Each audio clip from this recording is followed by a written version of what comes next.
Good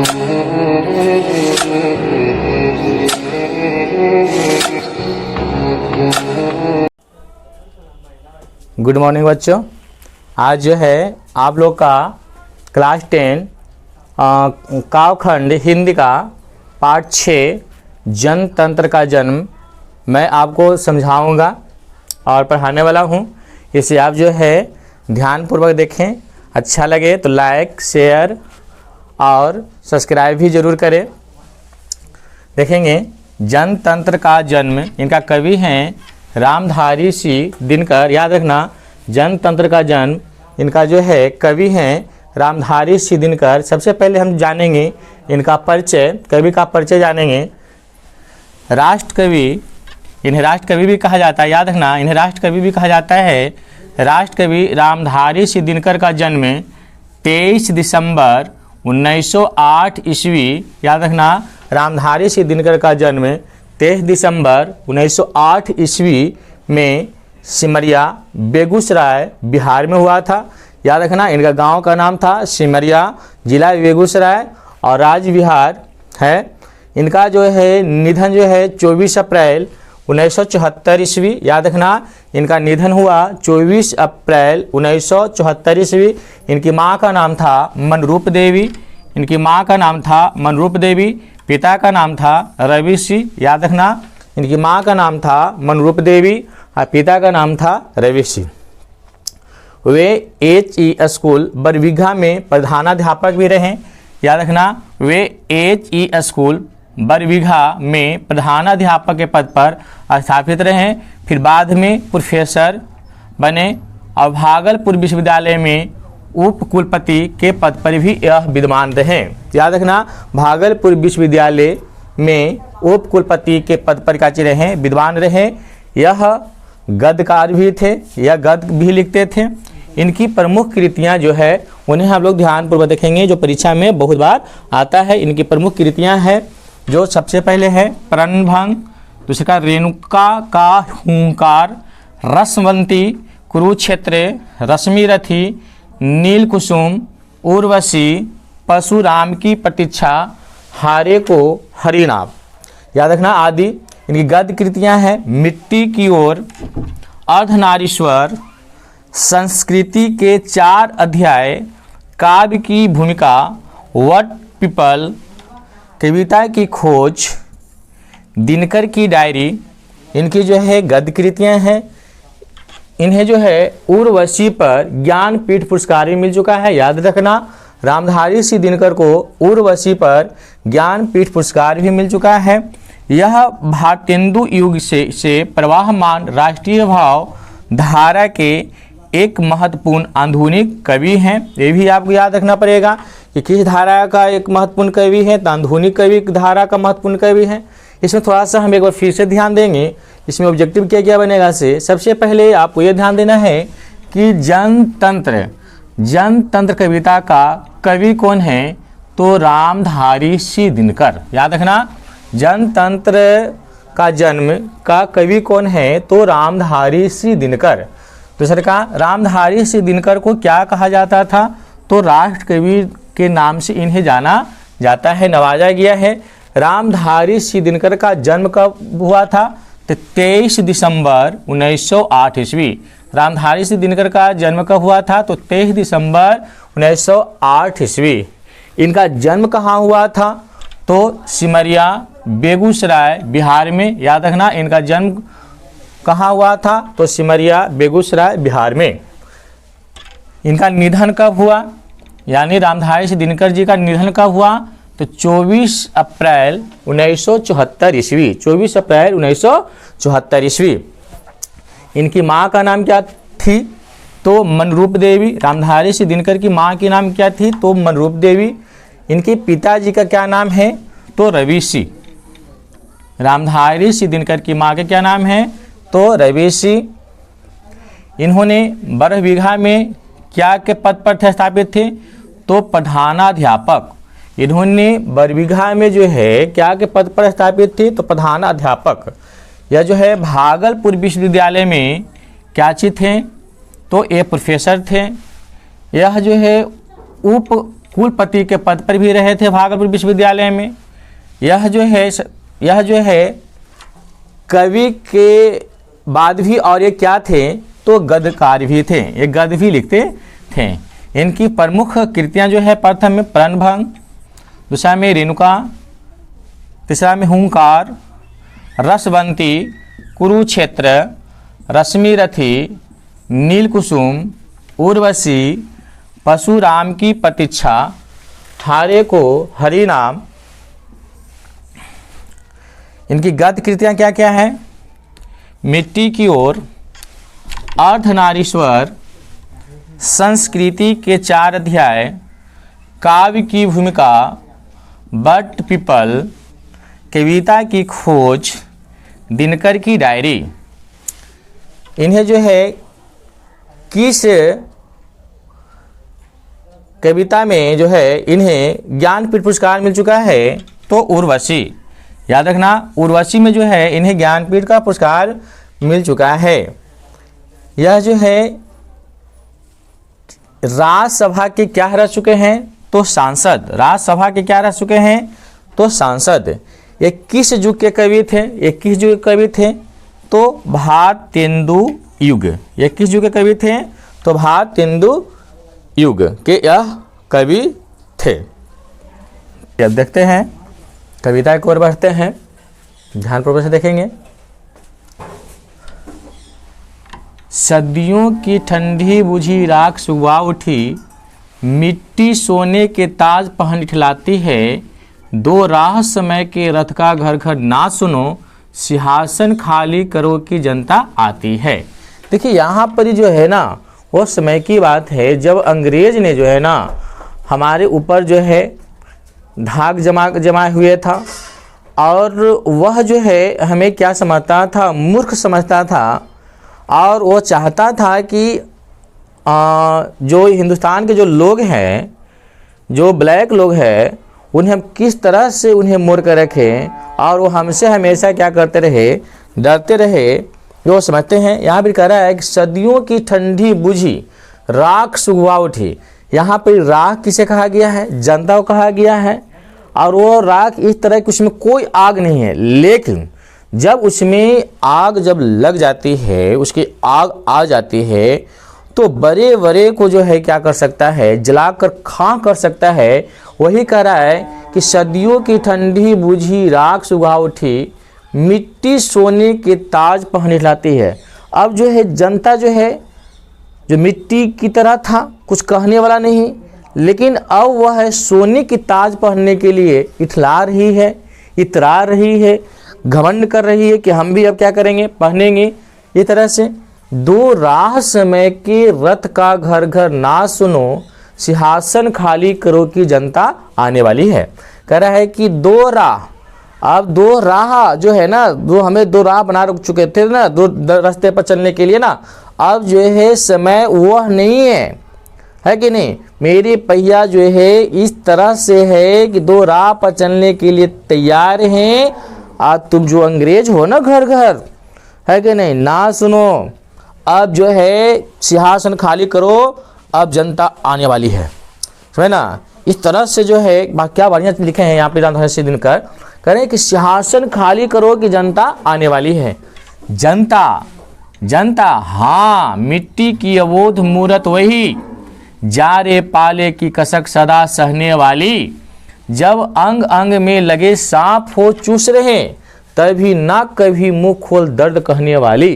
कह रहा है यहाँ पे कह रहे हैं कवि की जनता, हाँ, वही मिट्टी की अबोध मूर्तें जो कभी किसी के सामने अपना मुंह नहीं खोलते थे, जारे पालक में जो है हमेशा उसकी ठंड को महसूस करके सहते थे, और लगता था इस तरह से कपकपी होता था, लगता था कि उसकी अंग अंग में जो है ना सांप चूस रहा हो, तभी भी यह दर्द जो है कभी भी किसी को सामने मुंह नहीं खोलते थे।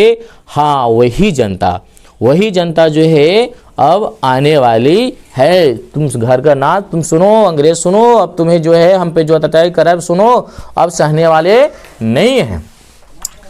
जनता हाँ लंबी बड़ी जीव की वही कसम, जनता सचमुच ही बड़ी वेदना सहती है। सो ठीक है मगर आखिर इस पर जनमत क्या है प्रश्न गुड जनता इस पर क्या कहती है। कह रहा है कि जनता हाँ वही लंबी बड़ी जीव की कसम, मैं कसम खाता हूँ।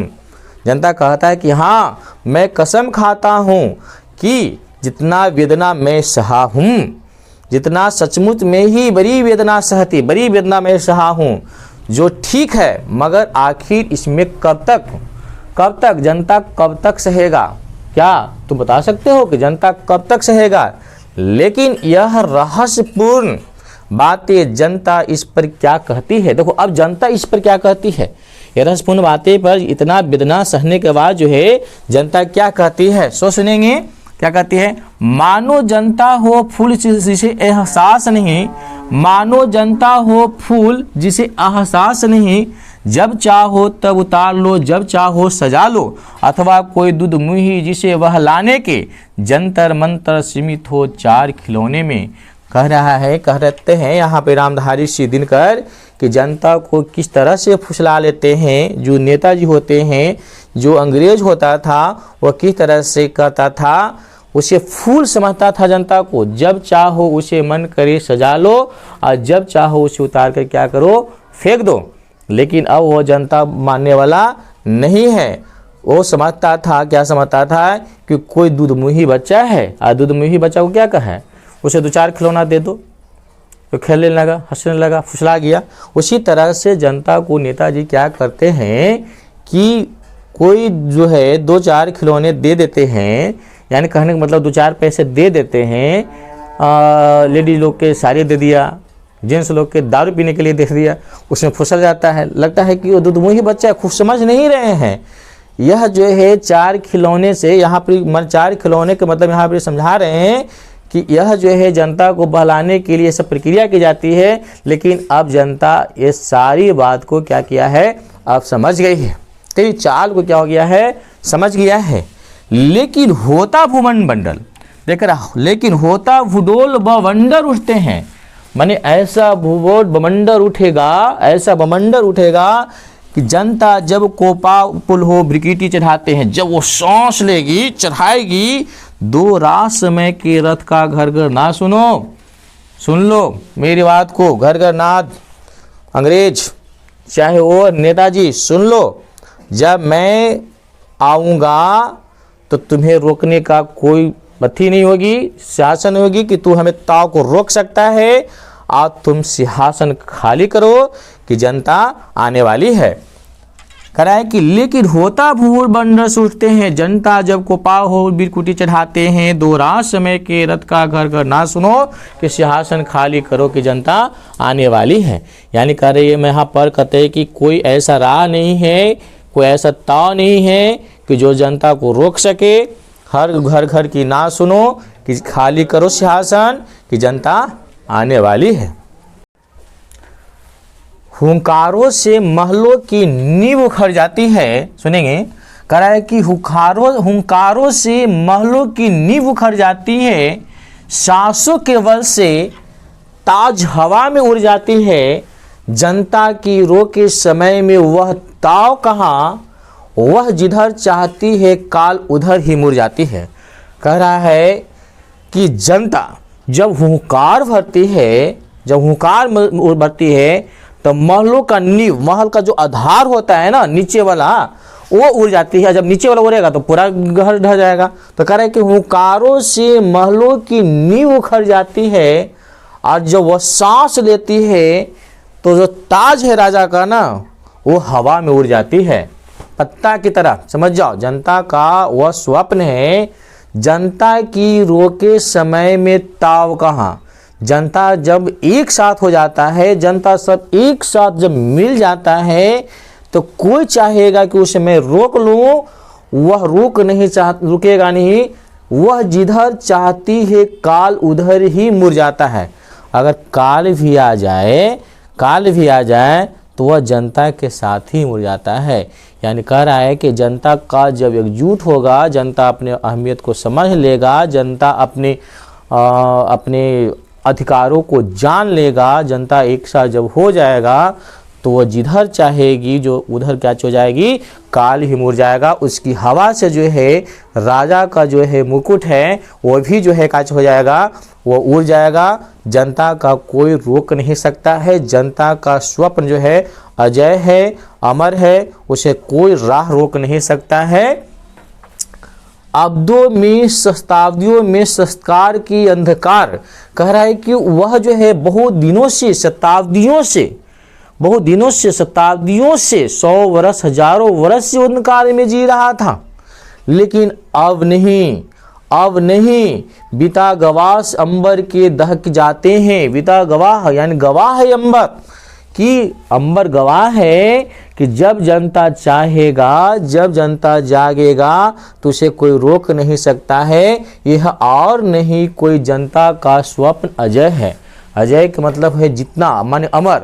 उस जनता का जो स्वप्न हुआ है वह का है अमर है। चिरते तिमिर का वश उमरते आते हैं। वह इस तरह से आते हैं कि उमरते हुए आएंगे। कोई भी उसके सामने आए उसे कोई रोक सकता नहीं है, चाहे वह कोई भी हो, उसे कोई रोक नहीं सकता है। सबसे विराट जनतंत्र जगत का आप पहुंचा है। संसार का सबसे विराट जनतंत्र वह भारत का है। कह रहा है कि सबसे विराट जनतंत्र जगत का आप पहुंचा है। जनतंत्र मतलब होता है जनता का शासन। 33 कोटि हित सिंहासन तैयार करो। 33 कोटि हित सिंहासन तैयार करो, यानी कहने का मतलब है कि 33 कोटि माने वह घड़ी का ये लिखा गया कविता है जब भारत की जनसंख्या 33 करोड़ था। कोटि माने करोड़। कह रहा है कि 33 कोटि हित सिंहासन तैयार करो, यानी सब आज जनता बैठेगा सिंहासन पर, कोई भी नहीं रहेगा, एकदम टोटल सब सिंहासन पर बैठेगा। कर अभिषेक आज राजा की नहीं, आज अभिषेक राजा की नहीं होगी। आज अभिषेक जो है जीत की जो तिलक जो लगेगी वो किसे लगेगी, प्रजा की लगेगी। अभिषेक आज राजा की नहीं, आज प्रजा की होगी। 33 कोटि जनता के सिर पर मुकुट धरो। आज 33 जो है 33 कोटि यानी 33 करोड़ जो है जनता के सिर पर आज का होगा मुकुट धराएगा, क्योंकि जनता आने वाली है। आरती लिए तू किसे ढूंढता है रे मूर्ख। आरती लिए तू किसे ढूंढता है रे मूर्ख। मंदिरों में, राजप्रसादों में, तहखानों में किसे तुम ढूंढता है। अगर तुम्हें ढूंढना है देवता, अगर तुम्हें देवता ढूंढना है तो देवता मिल जाएंगे सड़कों पर गिट्टी तोड़ते हुए। यानी यहाँ पर मजदूरों को कहा गया है देवता, समझे ना। आखिर आपको खोजना है तो आप जो है सड़क पर दिखें, जो आपके लिए जो है रास्ता बना रहा है। देवता मिलेंगे खेतों और खलिहानों में, यानी किसान को देवता कहा गया है। देवता कहाँ मिलेंगे, खेतों और खलिहानों में। और हम लोग जो है किसे कहाँ खोजते हैं, मंदिर और तहखानों में खोजते हैं, देवता नहीं मिलेंगे। यहाँ पर कवि कहते हैं कि देवता मिलने वाले नहीं हैं। आपको देवता अगर मिलना ही है, देवता खोज नहीं है तो आपको कहाँ मिलेंगे, दिनकर जी बताते हैं कहाँ मिलेंगे। तो आपको मिलेंगे सड़कों पर गिट्टी तोड़ते हुए, या फिर खेतों और खलिहानों में हल चलाते हुए, फावड़ा से खेती करते हुए, वो आपके लिए काची है, देवता है। फावरी और हल राज दंड बनने को है। धूसरता सोने से श्रृंगार सजाती है। दो राह समय के घर घर ना सुनो कि सिंहासन खाली करो कि जनता आने वाली है। कह रहा है कि फावरे और हल आज राज दंड बनने वाला है। वही जो है राजा को दंड देगा।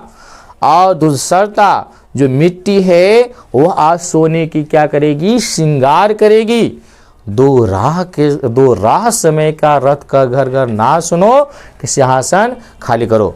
यानी यहाँ पर कहे हैं कि हम लोग को जो है ना बहुत क्या चीज किया गया था, मूर्ख बनाया गया था। और वो सोचता था अंग्रेज कि हम जो है ना जैसे कहेंगे वैसे चलेगा, और जनता जो को क्या समझता था, दूध मुंही बच्चा समझता था, और खिलौने से क्या जी करता था, वहला फुसला लेता था थोड़ा बहुत देकर, और चाहता था कि हम वो हजारों वर्ष तक यहाँ क्या करे, इन लोग पर गुलामी के जंजीरों में जकड़े। लेकिन ऐसा होने वाला नहीं है। जनता अगर जब जाग जाती है तो वह जो है क्या करता है, अंग्रेजों की नींव को उखाड़ कर फेंक देती है, चाहे वह किसी भी रूप में हो। यह जनता का स्वप्न काची है, अजय और अमर है, उसे कोई तार नहीं, चाहे काल भी आ जाए तो जनता को कोई रोक नहीं सकता है उसे राजगद्दी पर बैठने के लिए। इसीलिए जो है ये कविता काची होता है आपकी समाप्त होती है। इसे जो क्या करें, अपने दोस्त के साथ शेयर करें, लाइक करें और सब्सक्राइब करें। धन्यवाद।